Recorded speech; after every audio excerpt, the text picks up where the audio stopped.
Call today at 1-800-303-3960. That's 1-800-303-3960. Or email to support@sonicwebstudios.com. Mention the Mike Wagner Show. Get 10% off your first order. Sonic Web Studios. Take your image to the next level. Also, the Mike Wagner Show is brought to you by Evan Fine of the Senior Reserve Group. When you start a business or own a business for a while, who are you going to call for sole proprietorship insurance? Why not call the expert, Evan Fine of Senior Reserve Group? He also specializes in Medicare and long-term care insurance. Evan can be reached at 1-800-650-9357, or that's 1-800-650-9357, or email to evanfine@seniorreservegroup.com. Licensed in 7 states, in New York, New Jersey, Pennsylvania, Connecticut, Delaware, South Carolina, and Florida. Also, the Mike Wagner Show can be heard on the MikeWagnerShow.com. You can also check our Facebook page, facebook.com/The Mike Wagner Show. You can also download and listen on SoundCloud, Spreaker, Spotify, and iHeartRadio, and watch the interview on YouTube as well. We're here with the producer and master of the new audio drama series, Magus Elgar. That is out as well, too, on Amazon and many other outlets. You can also purchase. He's out of California, and he's won a Telly Award for the wonderful project, nominated for an Audio Award. He's also been nominated for quite a few, like Sela and the Gatekeepers of the Arctic, Little Goat, Sage, and more. And he also produced Ubisoft, Beyond Good and Evil 2, and We're Alive, The Gold Rush, and did some work for DreamWorks TV and Crest Animation. Just tell all about those. Well, for We're Alive Lockdown, I did chime in on occasion to help with recording for some of the dialogue, and man, is that a completely different beast of a production, because Casey Wayland, who's the creator of the show, has been doing audio dramas for so much longer than I have. Mm-hmm. And he walks in, he's got this massive dossier of all of the things that he wants to cover. He's got this book that's like thicker than an encyclopedia, and he opens it up and you just hear this solid thud. And he's like, all right, let's record scene L25, line 53. We'll go ahead and go for it. And I'm like, man, I'm just saying, hey, read page 23 in the back of my head. Sounds a lot easier. No, he is organized, and he's working on releasing his newest season called We're Alive Lockdown, which takes place a couple of years after the original We're Alive zombie podcast, and it's got a spectacular cast, and I could not praise Casey more. I could not praise Casey too much. Like, he's phenomenal at what he does.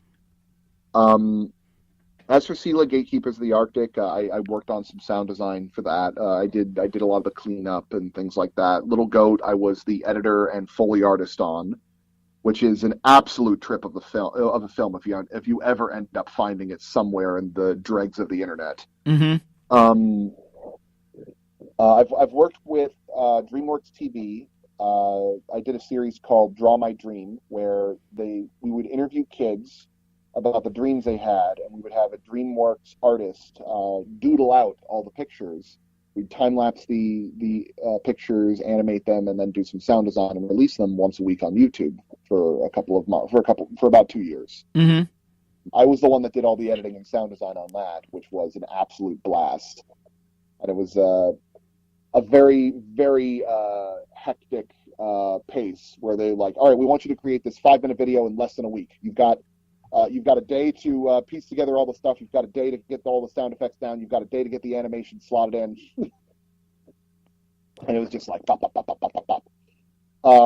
As for Beyond Good and Evil, they had Ubisoft had this unique promotion where they had a website called Hit Record, which is a website that allows you to collaborate on various projects, where they were saying, we're looking for people to provide unique content for our new game Beyond Good and Evil 2. We're looking for radio stingers, we're looking for artwork, we're looking for music, and I decided to chime in and make up some fun radio stingers.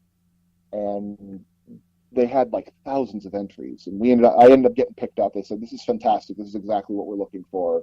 And they ended up taking a couple of my stingers and working with me to get them fully produced. but it was a blast. It was like one of my favorite projects to get to work on because Beyond Good and Evil is a phenomenal game if you ever played it in the past. And I'm looking at their sequel. It's going to be great. That's As for go ahead. No, I was going to say, that sounds amazing, and looking forward to it as well, too. And, of course, we got a few minutes. We know you're very busy with Magus Elgar and everything else. And there was one thing I was going to mention. Who are some of your favorite actors, especially when it comes to radio dramas? And also, what are some of your favorite TV shows growing up that influenced radio dramas as well? Well, I've always followed a lot of voice actors, even when I was much younger. Like in high school, I would be following some of these voice actors, putting their absolute all into it, because there are some actors where the difference between radio drama and cartoons aren't nearly as dramatic as you might think, because you're still putting all of your performance in the characters. Jim Cummings is one of my favorites. He does the voice of Pooh and Tigger. He also does the voice of Pete from most of the Disney cartoons, and he's done hundreds, literally hundreds of performances all over. Like, he does everything. It's crazy how much you run into this guy. Another that I was really a fan of was Tim Curry, because if you've ever heard Tim Curry doing voice acting, you know exactly what I'm talking about. This guy puts absolutely his all into every performance that he does and goes so over the top. Probably my favorite was back in the 90s, there was a TV show called The Wild Thornberrys, where he played as a character named Nigel Thornberry, who is a nature documentarist. And that sounds really boring for a kid's show. But then you hear Tim Curry give his voice, and it's, hello. Hello. Oh, my gosh. I think I'm starting to come to think of it. Oh, my gosh. Now I'm starting to remember it. Wow. Tim Curry. What an actor, I'll tell you. Oh, like he's felt like he's become like a meme from that performance, because there's a bit where like he's just making a weird motion with his hands, and he goes, "I'll do this with my hands." And it just sounds like he's choking. And every time I hear it, I just lose it. Oh my! Oh my God! It gave me a lot of inspiration for a lot of voices that I end up wanting to have in the show, like Kellen Goff, who played Wizard Quaff in our show, who is who's having a meteoric rise in popularity in the voice acting community. Did this absolutely phenomenal Ian McKellen impression for Wizard Quaff, and he just sounds incredible. Like, he's going all over the place. He's throwing his voice in crazy directions. And then when I finally get to meet him in person, he's like this really young kid. I'm like, there is no way that voice is coming out of you. Oh my gosh, that is something. Oh man, I just love to sit down with you, have a little coffee, and talk more about this as well too. Love to have you on as well too next time. And who do you consider biggest influence in your career? There was a in late undergrad college, I met a friend of mine who had wanted to introduce me to Terry Pratchett. Mm-hmm. I'd never read his stuff before. I'd never seen his stuff before. But it was like, it's like, it's British. It's a British fantasy, so it's probably going to be like, something a little stuffy or something along the lines of that. And then he showed me the film adaptation of The Color of Magic, which had some crazy talent on it. They had Tim Curry again, of course. They had Christopher Lee playing the voice of Death. They had Sean Astin playing as Two Flower, the Discworld's first tourist. And I was spellbound. It was funny. It was witty. It was creative. It had such fascinating commentary, and it had so many poignant moments amidst all the comedy. And I fell in love with it. So I ended up getting like all the Discworld. I started trying to read more of the Discworld books. I read Mort, which is about like a peasant who decides to become an intern for Death as a Grim Reaper. There's like the Hogfather, which is about death actually taking on the role of Santa Claus, essentially.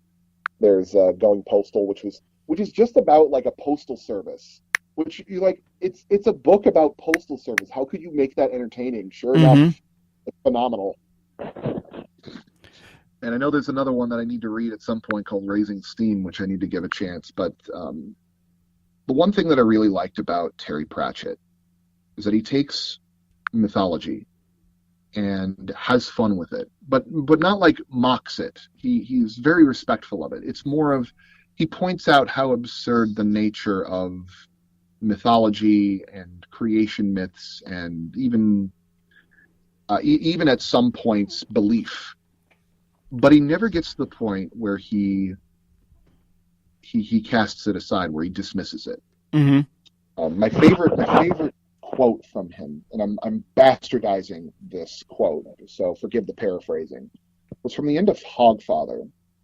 There's a line where someone's speaking to death, and they say, well, why is it important that children believe in the Hogfather, which is Santa Claus? Mm-hmm.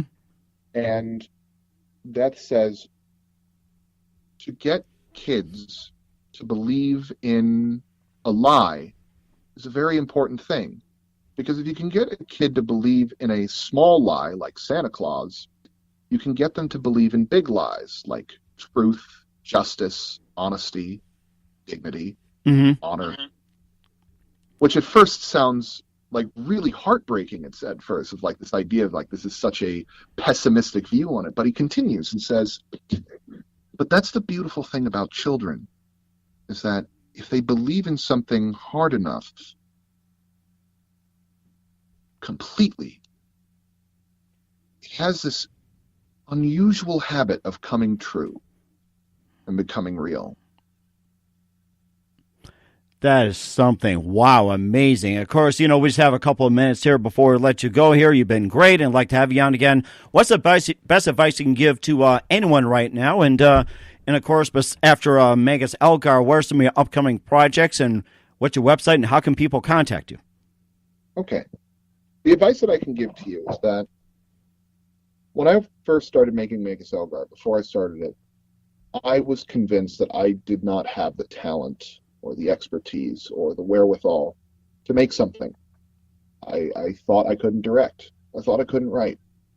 But I had to push myself through that fear that people weren't going to like it and give absolutely everything to make it work. And that fear has not gone away. It's not going to, but you have to acknowledge that fear is a natural part of making something. And when you're sitting on that precipice right before you're about to start writing your thing or make whatever project that you're about to do, understand that fear is normal, and that you shouldn't let it paralyze you. That is amazing. I like that as well, too. And I just wanted to say, first of all, just want to thank you very much for your time, Kennedy. You've been really fantastic. And once again, looking forward to getting Magus Elgar as well, too. And definitely look forward to having you on soon. We'll talk more as well. Yeah, if you want to listen to Magus Elgar, the first 3 episodes are free on YouTube. Just do a search for Magus Elgar, or you could go to maguselgar.com. That's MAGUSELGAR.com. You can listen to the first 3 episodes for free. You can also get links to a lot of goodies like pictures of promotional art and the like. Later down in the road, we're working on a animated short with the characters, so be on the lookout for that. You can find us on Twitter, Facebook, and the like. And please, if you got any questions about the show, we've got a little contact us page on the website. Feel free to ask us a question. I don't think I'm ever going to get tired of talking about this ridiculous show. That sounds great. Okay. All right, Kennedy, thank you very much. You've been fantastic, and look forward to having you on again soon, and keep us updated. All right. Thank you very much for having me, Mr. Wagner.